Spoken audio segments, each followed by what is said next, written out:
You know, Dr. Paul, I was just thinking the other day, you're the only candidate running for president these days who's actually served in the military. What happened to the idea that you need to have this military experience to be commander-in-chief? I don't know. Is that one of your main arguments? One of your new arguments, anyway? I would think that it's good that the American people know that, and my staff keeps telling me, "Why don't you tell them about your experience?"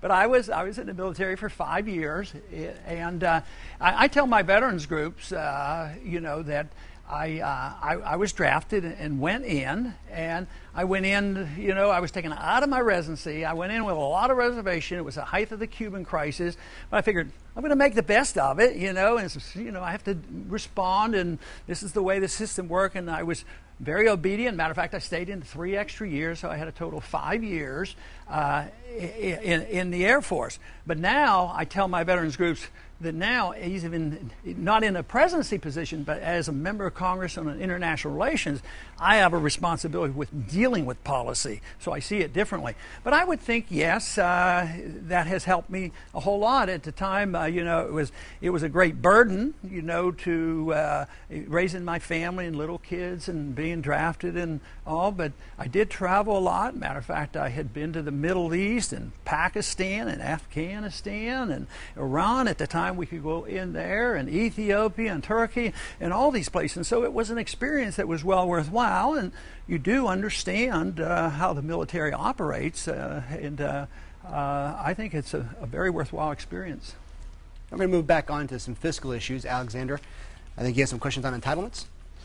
What is the first step you would take to transition from our current state of entitlements toward your ideal? Well, that one is tougher politically. It's tougher politically to just get rid of the entitlement system. But there's no authority in the Constitution for entitlements.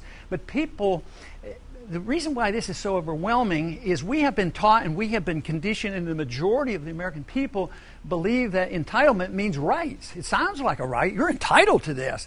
But you're not entitled to somebody else's life and property, and you can't go to your neighbor and steal, but you shouldn't be able to send the politician to your neighbor and steal. So the moral principle and the constitutional principle is so clear.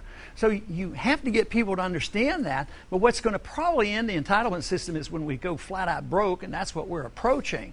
But no, you should do your best. I would pick the priorities. I'm for cutting out the foreign entitlement, the foreign welfare, and corporate welfare, because it's easier. But then we have to look and say, look, the entitlement system isn't going to work. You know, we're broke.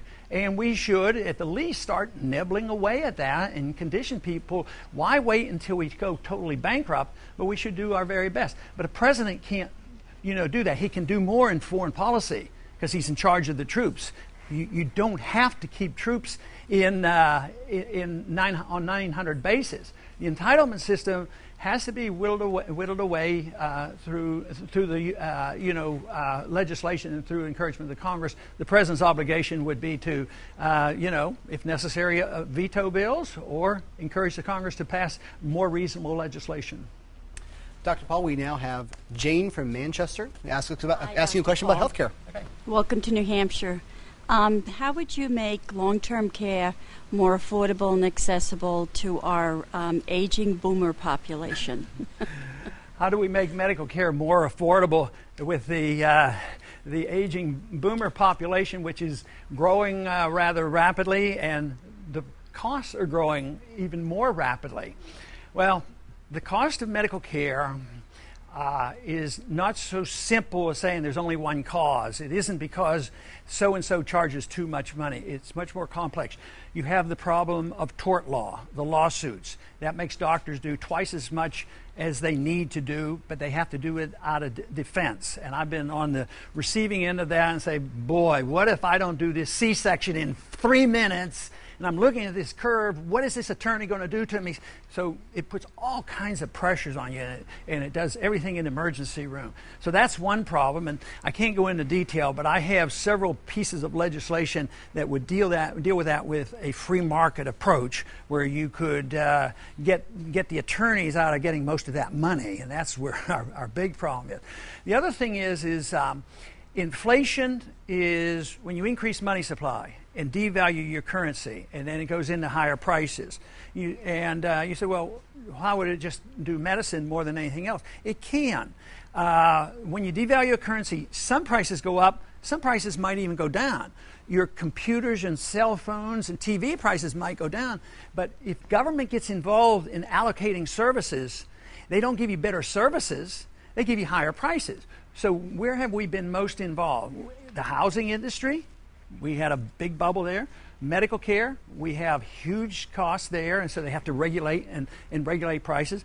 In education, they have pushed money into that, and it usually never improves services, but it increases prices. So you can't solve your problem until you deal with the monetary issue. But then again, you need a lot more competition. I've spent a lot of time in my recent book dealing with this on how you should have more competition. You should have an opportunity for people to have alternative health care rather than making it illegal. And the medical profession does it. The insurance company does it, the drug companies do it, the management companies do it, and now there's so much, we have corporate medicine. Both Republicans and Democrats have pushed this, and you have to reject that. You need more competition, and there are ways of doing it. The medical profession has it so that anybody outside of somebody with a medical degree can't prescribe anything, and that is not necessary. And there's a lot of options in alternative health care that are actually prohibited, and they shouldn't be. Well, Dr. Paul, I want to get quickly to an email question we have. It's Edward from Miltonboro. He says that we are very dependent on foreign oil. Would you eliminate current restrictions to the development of our own oil reserves in the Anwar and other areas within our boundaries? Did he say, what was the, get rid of the reserves, get rid of the restraints? The restrictions on drilling in those areas, yes. Oh, yeah, the market should be determining. The market should determine. We shouldn't have restrictions on drilling. The restrictions should be dealt with through the market phenomenon. A lot of people want to restrict it for the so-called environmental reasons, but in a free market, you can protect your environment without having the bureaucrats telling you where to drill and where not to drill, because you don't have a right to pollute anybody's property or anybody's air or anybody's water.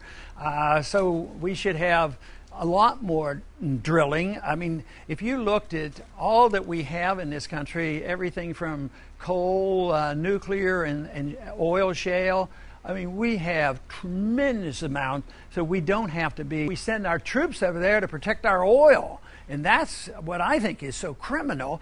But the market works, and if for a while the prices go up, prices are very important. If it's a market price and prices go up, we might drive less. There might be alternatives. All of a sudden, the market helped us get natural gas prices down. Also, you know, a few years ago, in my district, they had a port they were building for importing natural gas because our prices were too high. And all of a sudden, there were a lot of discovery.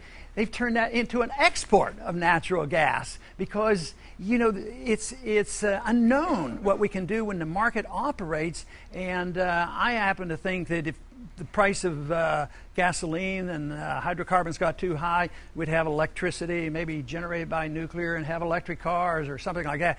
But let me tell you, one thing with certainty, I don't know all the answers. The politicians in Washington don't know the answer. The bureaucrats don't know the answers. That, you know, the market has to answer. You have to find out which is the best product and how to take what and how to deal with it. But the dependency, the fact that you might have imports shouldn't frighten us all because that's the way the markets are supposed to work. But if they cut it off and prices go up, believe me, as long as the people in this country have the freedom to develop alternatives, they'll happen. We shouldn't be frightened about freedom. It works.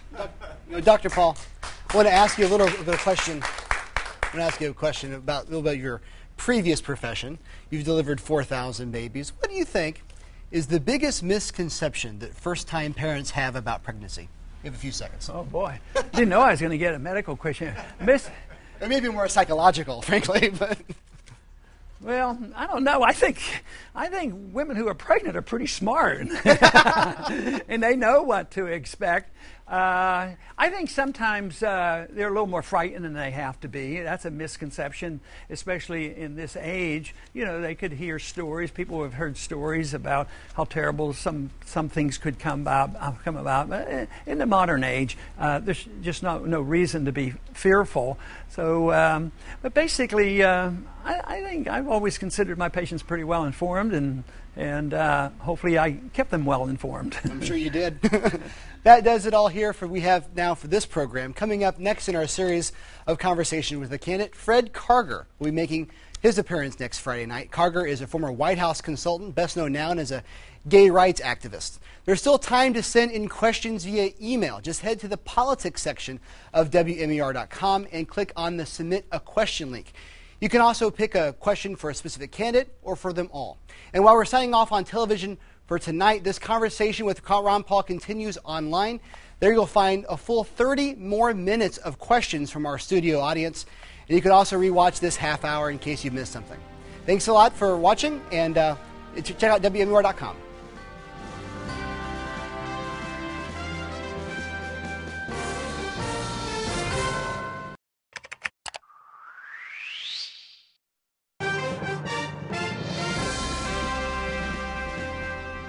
Thanks for clicking on the extended web conversation with the candidate, Congressman Ron Paul. The next 30 minutes is all commercial free, so we can get to as many questions as possible, and let's get started.